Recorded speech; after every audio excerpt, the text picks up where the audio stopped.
lobby. Let's all go to the lobby. All right, so we were talking to William briefly about room 13. He was talking about the design. We're now entering room 13. He's now very...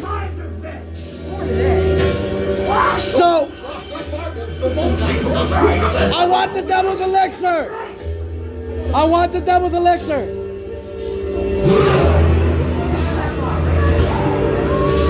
Obviously, this man is well known here. Come on, I want the devil's elixir. I do too. Perfect. We're all in agreement. So, William, you were telling me this maze is all about the devil's elixir. Perfect. You can hear here and there.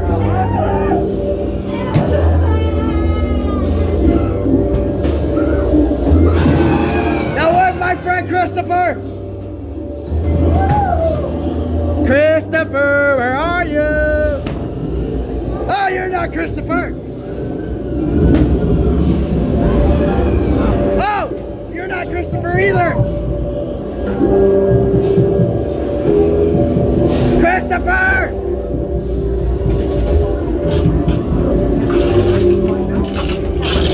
Oh!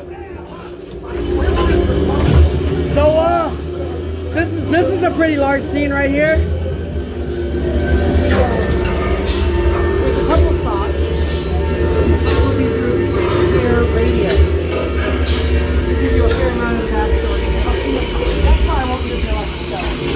Right, right.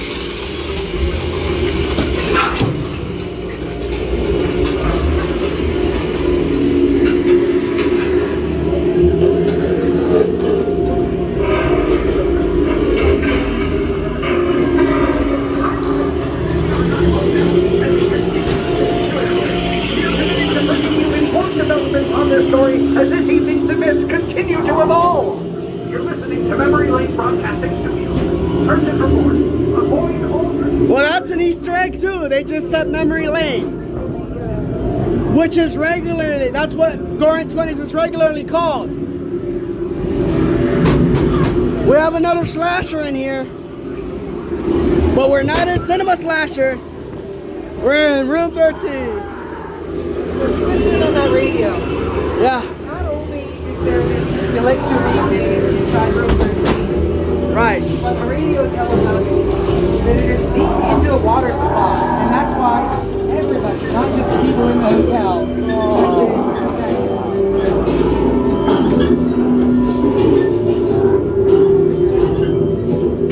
Ending! Ah!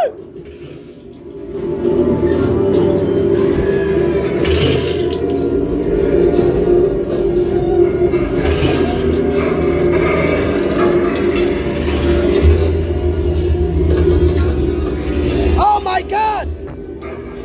Oh! Those scenes are awesome.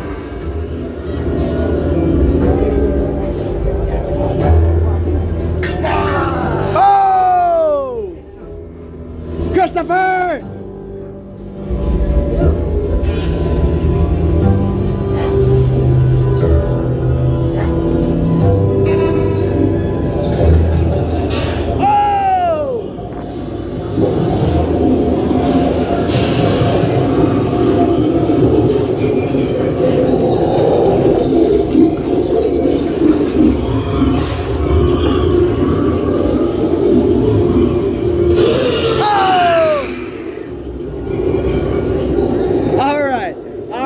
I'm gonna be honest.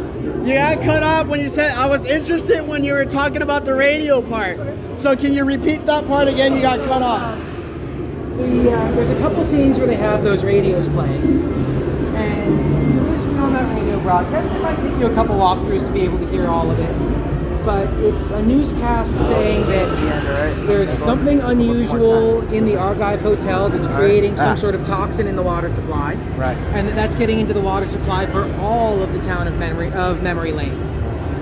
This maze exists as a prequel to Goring 20s, so the toxin leaking out of the water, or leaking into the water supply, the devil's elixir as we know it, is what causes everybody here in the zone to die. And then, of course, when that bell chimes, they recreate their deaths. Because what we're walking through right now is just a bunch of ghosts. Right. Exactly. And so, Memory Lane, or Goring 20s as we like to call it, they have two, well, not two variations, but there are two types of people. There are the people who are enjoying the devil's elixir, and there's the people that are against the devil's elixir. How does that work out? Well, I mean, it is based on the Prohibition era. You know, it's an actual historical event in American history. Were people for and against? Right. And you see that represented. There's protesters that are against the elixir. There's bartenders and gangsters that are in favor of the distribution of such alcohol.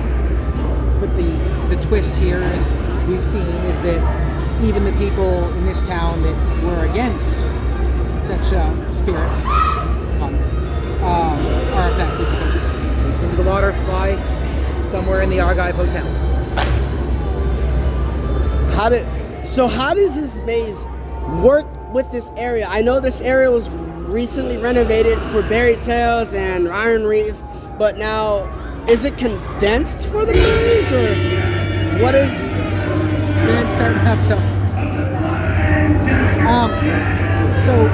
there's long been a Roaring 20s area of the park. It used to be actually that it extended all the way out. The Sky Cabin was part of the area as well, called the Roaring 20s Airfield, and then it extended out here to more Roaring 20s. Parts of that theme have died back as they've converted part of it into the boardwalk, and then when they wanted to bring back Berry Tales, they kind of reinforced the Roaring 20s theme. So Memory Lane is kind of its own subland that brings back that Roaring 20s classic feel. Right. Roaring 20s, just, I'm sure the designers felt like it was a nice way to integrate a little bit of that Knott's history into a zone that could be more theatrical.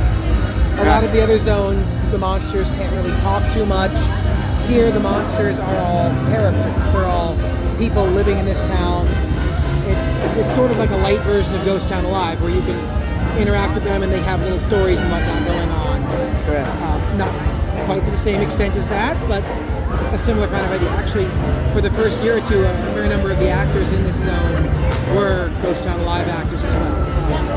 As the years have gone by, some swapping out of people. I think there's still a couple actors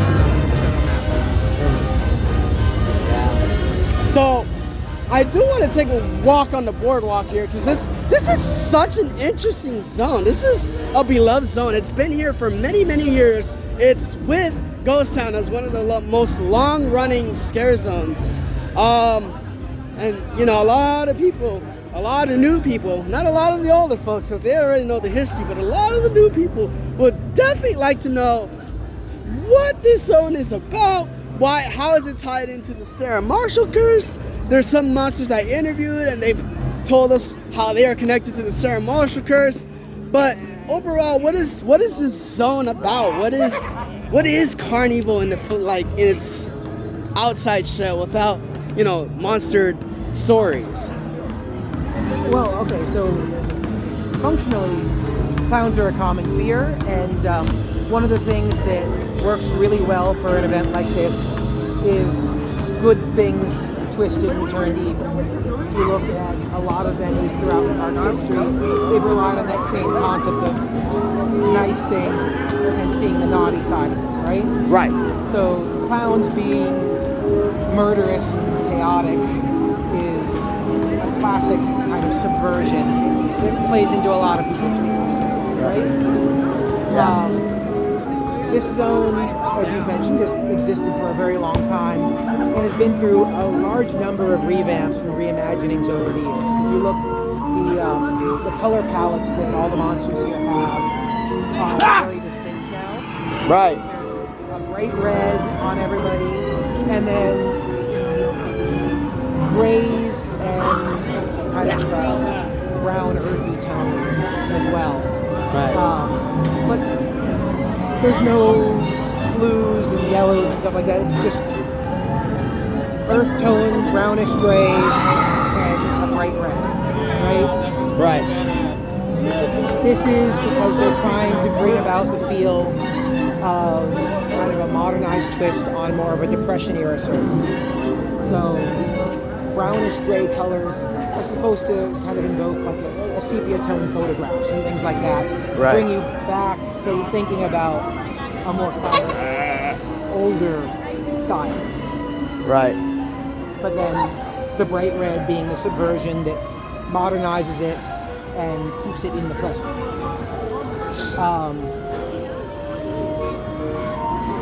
I would not be surprised if there's a backstory that's supposed to tie it in with the Marshall Brothers Circus that was responsible for the events of Dark Ride. Right. But I'm honestly not 100% on that. And then, of course, all the talent have their own characters that have their own histories and backstories, reasons for why they're there, why they're a part of this. Right. Some of them were created by the designers of the event, and then some talent get to bring in their own characters. So I'm sure you've said you've interviewed several of them, and they all have different stories and where they come from, just as real clowns at a real killer clown circus, because hopefully that's not a real thing, but were it to be, they would all have their own backstories. Perfect. And so this area has been home to a lot of mazes. Right there used to be Shadowlands. Over there used to be Dark Ride. Was Shadowlands its own separate entity, or did it actually play into Carnival? Or honestly, not sure. That is one of the mazes that was right before they started being really strict about having everything tie in with the overarching story. Right. I wouldn't be surprised if there's some small element of it Right. that's meant to connect.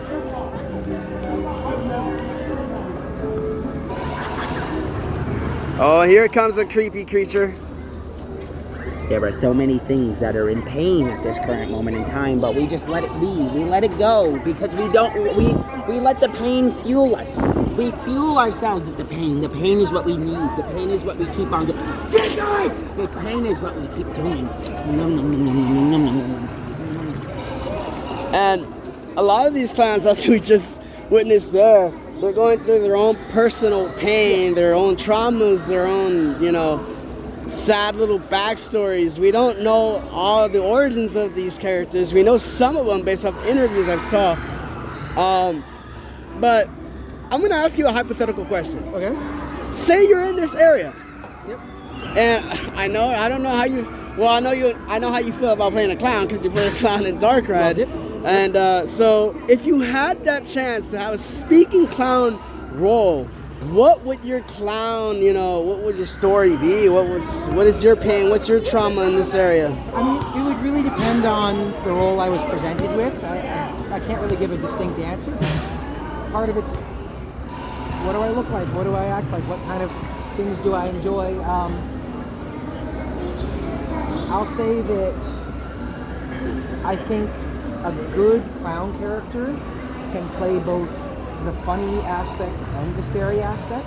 Right. I think it's very important that in a zone like this that has its own limitations to it, Right. There's no shadow, there's no place to hide, there's no boxes or crates to hide inside of or anything like that. Exactly. Things that all the other zones have is, I don't want to say crutches, but utilities to rely upon. Right. Here you're much more exposed, there's no fog, and you need to be 100% on 100% of the time. Right. And sometimes there's a guest that you can't scare because they're just not afraid. Exactly. So one of the great tools, and something that really only a clown can do, is you don't have to be scary, you can be funny. Exactly.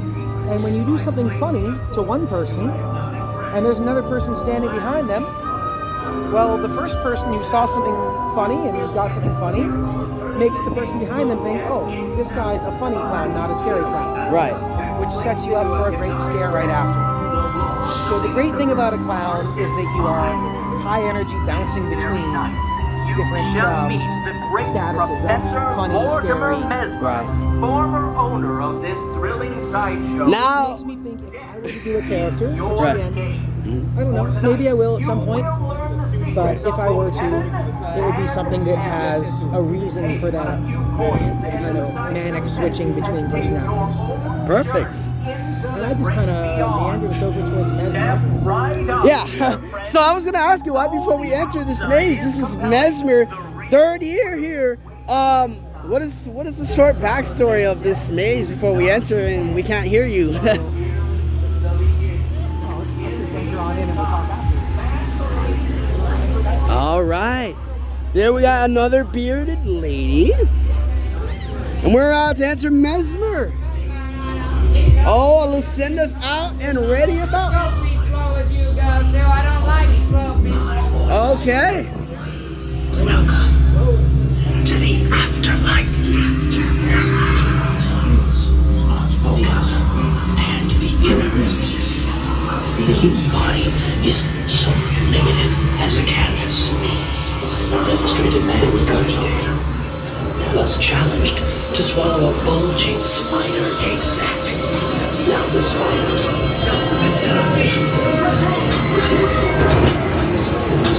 never sleeping, never ceasing.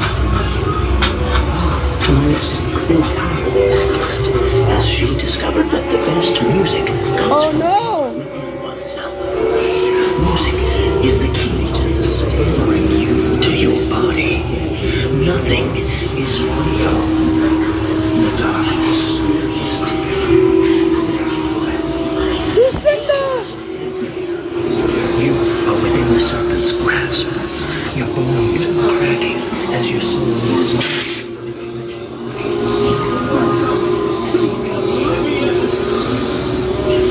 3, 2, 1. You are now under my complete control. Even a simple game of light as a feather, stiff as a board, can be. Another clown is in here! Oh! Hello, Lucinda! Oh, you got a teddy bear!